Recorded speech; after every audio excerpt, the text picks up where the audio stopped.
بوډۍ نه کو په خړپوسو زوم به د خاوند نه تپوس کوي د خاوند د اجازت نه چې بغیر د درشل نه د خپل بار کړه تر هغې پورې لعنت په تا ورېږي چې تر څو پورې دننه کور ته نه یې راغلی او زمونږ خو بیا دغه شی دی صرف په دې ښاریو کې خاوند چې نوکرۍ له وځي که نه نو دا ښځه په انتظار چې تر څو به دې وځي چې دی وځي نو هغه هم درش شي د کوره وځي بیا ټیم ته ګوري زما خاوند به پلانکي ټیم ته راځي د هغې طرفه چې راځي چې ته چولي غونته یې راغسي چې راشي کارېږي راته صرف نه چې دې کور ته راشي چولي ورته راوړي هغه ورته کېږدي د خبره خلاصه شي ښځه په یو ځای او سړی په بله ځي یاد وساته کومه ښځه چې او دا ښځې چې غم لځي نو هم به ځان تیاروي ښځې چې غم لځي نو هم به څه کوي ځان به تیاروي حدیث مبارک کې راځي کتونکي هم لعنتي دی او چاته چې کتل شي دا هم لعنتي ده دا کومه ښځه چې ځان سنبال کي په لاره باندې تېرېږي کتونکي هم لعنتیان دي د الله د طرفه بې لعنت راورېږي او کومې ښځې ته چې کتل شي په دې باندې هم د الله د طرفه څه راورېږي لعنت ورېږي نبی علیه السلام د داسې صحابي د جنازې نه وروستو شوی چې په چا باندې قرضه وه نبی علیه السلام د هر چا جنازه کړې د هر چا جنازه یې کړې ده یو ځل صحابي وفات شوی و نبی علیه السلام جنازې ته مخکې شو چې جنازې ته مخکې شو بل صحابي ورته وفرمیل د الله پاکه پیغمبره دا ډېر بد سړی دی د جنازه مه کوه دا ښه سړی نه و ته د جنازې ته مخکې شوې ته ولې د جنازې ته مخکې شوې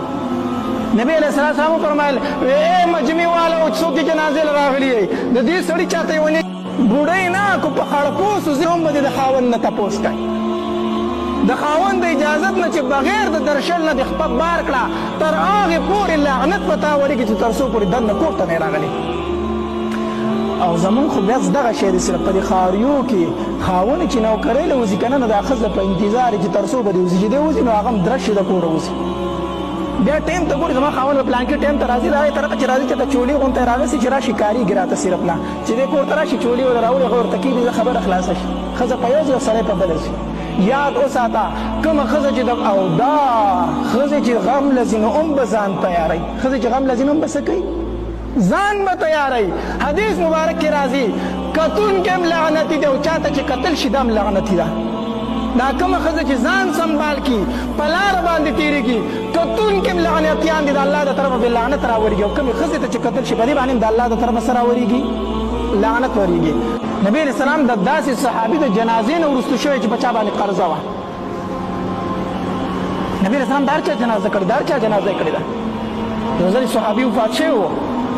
نبی علیه السلام جنازې ته مخکې شو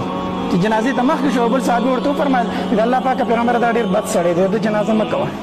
دا ښه سړی نه و ته د جنازې ته مخکې شوې ته ولې د جنازې ته مخکې شوې نبی علیه السلام وفرمیل ای مجمع والا او څوک چې جنازې له راغلي یې د دې سړي چاته یې